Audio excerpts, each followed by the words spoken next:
Hey, what is up, guys? Mason VanMeter here. Just wanted to share an experience with you guys, but if you're brand new to the channel, I'm the founder of Running Buddies Academy, where we help insurance agents run up the ladder of success together.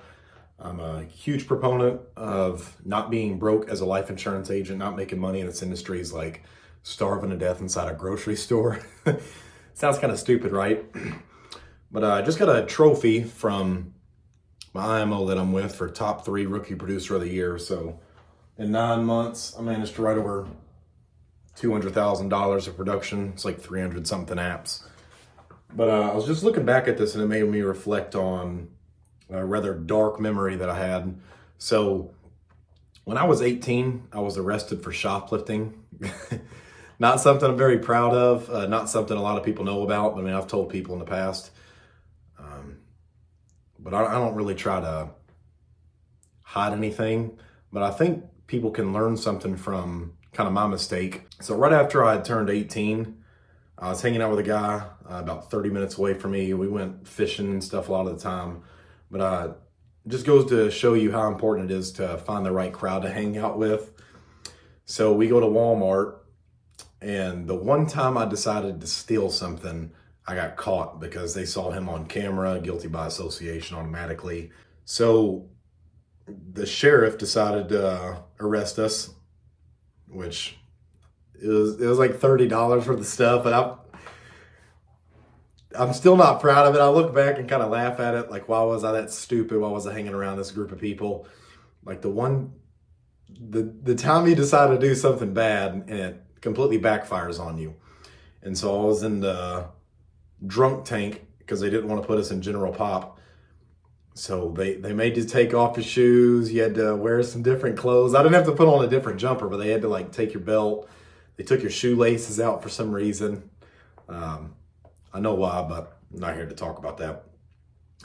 But in there, I had some very interesting conversations and seen people gambling for ramen, which was a unique experience of itself. But being arrested taught me something. Now, I've been never arrested since. Shoplifting is stupid. Don't fucking do it. But it taught me a couple things, right? Because the industry preaches like be disciplined, right? Be disciplined, have a purpose, bring value, but they don't ever really tell you how to kind of find this stuff. I mean, no one ever really gives you a clear definition of what value is or what discipline is or how to kind of fall in love with those processes. And I think the best way I can describe discipline is like your power is in your parameters, if that makes sense. And what I mean by that is you put power in the things you know you're not supposed to do. And when we do those, that kind of leads to comfort, right? Most people don't even realize that the first time I was handcuffed, he didn't even cuff me in the car on the way to the cell. So I sat in the front seat. We kicked the can and some conversation. And when we went in, he was like, you're gonna have to hold out your hands. Like, for what? I was like, I have to cuff you. It's like, well, why didn't you cuff me on the way up here? He's like, I knew you weren't gonna go anywhere. But he said, okay, so I asked him, why do you have to cuff me going inside of here then? He goes, well, they have to know who's in charge here. And so I kind of look at that now as like, what have I been cuffed to in the past, right? And I mean, I might, if you have some kids around, you might want to get them out. Because I'm not here to bullshit you. Like, what are these things that most people are cuffed to? Or at least I was cuffed. I can only give you my experience. I just know what's worked for me in the past and what has not worked. But I realized I was kind of cuffed to comfort. Like I was cuffed to the pornography at a young age because of my childhood traumas, whatever the case is. And I'm not making excuses for anything, but I also wasn't educated on any of this stuff. The school system's not designed to teach you about this stuff. It's designed to breed factory workers. And they got exactly that out of me for 5 years straight out of high school. But those proverbial handcuffs, I was cuffed to the potato chips. I was cuffed to doing what I wanted. I was cuffed to reclining back and watching Netflix all the time, right? We all have our vices and we do what's comfortable. And that's what brings me to realize like what's easy to do is also easy not to do. So you have to be very obedient to your schedule. And most people get obedience twisted. I find that obedience isn't about outcomes or results. I think it's about honor, right? I think it's about purpose. Like people operate out of a place of scarcity instead of abundance. And what is abundance? It's having more than you need. Like it's having everything that you need fulfilled. Like, right, you don't need anything. And when you can operate from a mindset like that, you can make 10 times better decisions. And I didn't do that when I was 18. You see, I was broke straight out of school, wasn't making good money. So I decided to steal because I couldn't afford something. Am I happy about that? No, but I've forgiven myself. People have done a lot of worse things, but I think sin's the great equalizer, right? Like it doesn't really matter. Sin is sin. That's just how I look at it. You do bad, you can kind of expect bad to happen. That's exactly what did. So I was cuffed. They put me in the tank, whatever, all that stuff. I wasn't drunk or anything like that. But just looking back now, it taught me a lot because you don't pick right when you pick from pain.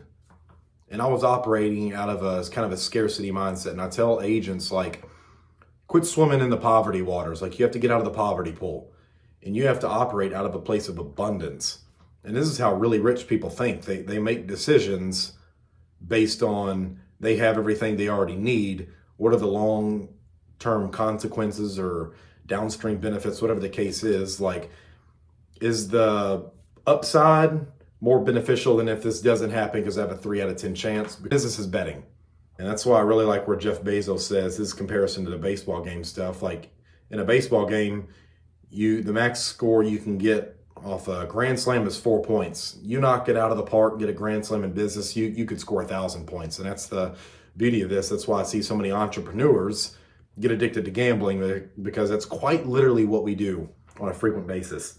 But just looking back now, that experience actually taught me a lot, and just wanted to share that with all the other fellow life insurance agents or whoever may be watching this. And if you guys don't like it, feel free to leave a comment on why you disagree with this. But I just believe personally, from my experience, you just don't pick right when you pick from pain.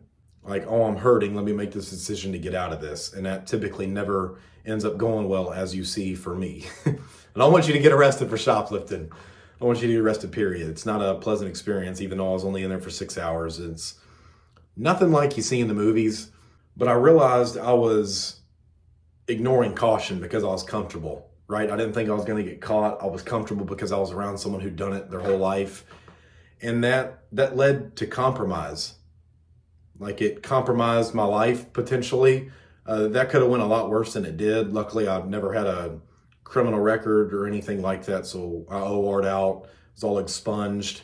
I did my community service, which was not fun. I went and measured doors for 24 hours total for the Habitat for Humanity. I went and measured doors. It just taught me, like, you can't converse with compromise.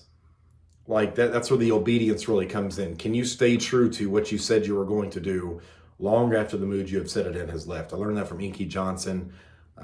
I love that dude. He's such a humble and transparent guy. I love his story.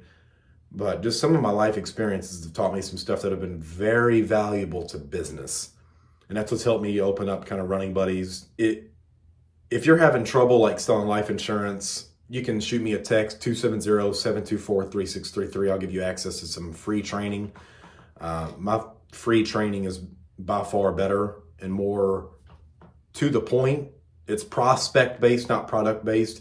You can also just go to runningbuddies.life. But some people, they want the one-on-one attention, and they want to know what works and what doesn't work in this industry. But I'm just telling you, they preach a lot about time management and discipline and all that stuff, and this is where I think the fundamentals really come in, or the principles is you can't pick what to do when you're picking from pain. So you have to operate from a place of abundance. Like, if I already had everything money could solve or time could solve, like, how would I operate now? And you can't converse with compromise anything that would go against your purpose, right? And that's where the obedience comes in. It's not about the outcomes or results that you're going to get. It's being true to a process. And that's helped me so much, just maintain a consistent schedule and not do things like, I don't want to get addicted to Netflix, pornography, anything like that ever again, because I'll tell you, it leads to a road of depression, anxiety, and unfulfillment. And this is stuff a lot of people don't talk about. It's kind of taboo. Like, pornography, why does that matter about life insurance? Like, I know plenty of life insurance agents who come to me and say, I have suicidal thoughts because I've been watching pornography for the last 2 years and my wife doesn't know. Like, ooh, okay. But I'm not here to judge because I've done it, right? And I think 99% of boys have at some point in their life. It's just taught. We hang around some stupid kids in school and they teach us. And that's where I think like it's your job to kind of break that cycle when you do have kids or you do have I hate the term downlines and uplines. I just look at people as business partners or friends, brothers, sisters, whatever the case is.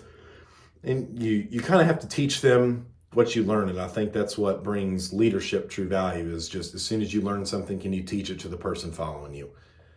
But we'll go into that later. So if you like this, awesome. Leave a like, comment. It helps out my channel tremendously. If you dislike it, leave a negative comment. I want to push people away who kind of don't like what I talk about and bring in the people who do resonate, because this stuff is just what's helped me kind of be successful in what I've done, starting up Running Buddies, selling life insurance, whatever the case is. And just wanted to kind of give you that story, a little bit of insight into what's helped me learn this. If you have any interest in learning how to sell life insurance, just go to runningbuddies.life or you can shoot me a text. I dropped my number back there. I'll talk to anybody. I'm not above anybody, but I do know what I do and teach works.